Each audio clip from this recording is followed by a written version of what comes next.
Now,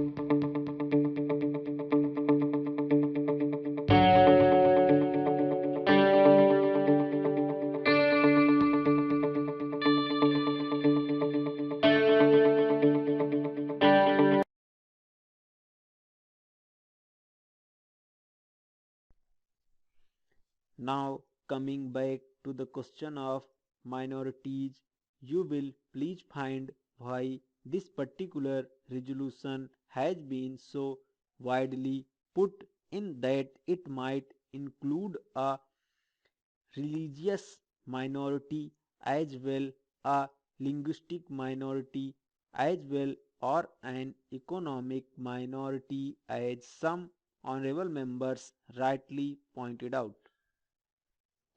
Now, sir, a question arises whether there ought to be any such protection insofar as a particular type of minority is concerned. I shall deal with the question of minorities at some length, but you will please find, sir, what the honorable mover wants is that there ought to be a permanent minorities commission. It ought to be endowed with statutory powers. Therefore, sir, an attempt is being made for the first time by my honorable friend for driving a wedge between a community and a community. So far as the Constitution is concerned, as my honorable friend rightly pointed out, whenever the question of minorities arises, we have to be extremely careful. The Constitution is a very scared document which has embodied all the different aspects of the common question of India's nationality. India is one in spite of different types of languages and religions.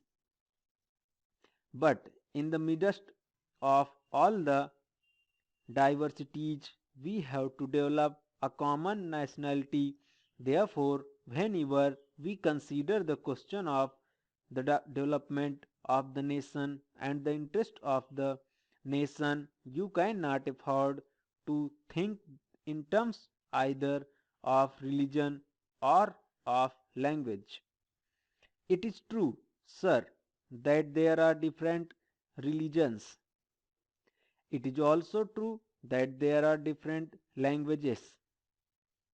Therefore, a question arose and the farmers of the constitution had to devise a constitution in the midst of the unity of India with certain diversities here and there.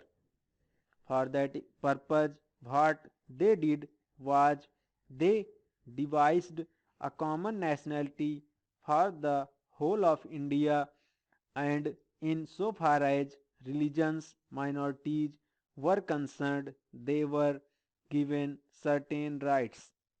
I would not go into the details regarding the provisions of the fundamental rights regarding the practice of religion. Certain rights have been given to the religions minorities, and beyond that, it would not be proper to bring in the religious minorities for political rights.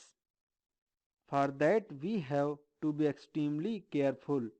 I would also point out that while we have to develop a common nationality, the members of the Indian nation have to understand we are one nation. Therefore, certain rights in respect of religious minorities were given. They were fundamental rights, and most of them are justiciable rights. Here we stopped so far as the religious rights were concerned. Then a question arose: what ought to be the attitude of not only the government but the society regarding the languages? It was true that there were more certain interests of the religion languages.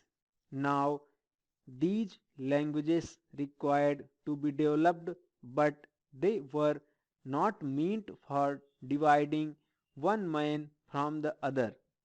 So, in 1956, when the states were formed to a certain extent on the basis of language, what was done was not to have a state with 100% people belonging to the regional language, because there were bound to be people belonging to different languages.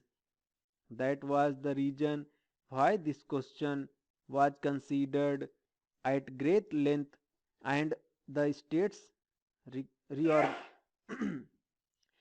reorganization commission also went into this question of linguistic minorities. It was bound to arise here and there because they were likely to feel that their rights and safeguards given to them might or might not be properly implemented.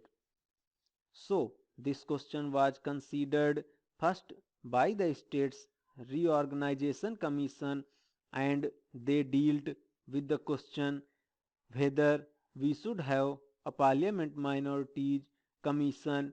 They went into it carefully and shrewdly. They found out that it would not be proper to set up a permanent minorities commission, because the result, if not the actual effect, would be that a permanent wage would be driven between one community and another community. So far as language minorities were concerned, they had a right so far as their own languages were concerned. They had also an obligation to understand the language of the majority in the particular state. It is only by thus coming together that the members of the two language groups would come together and would harmoniously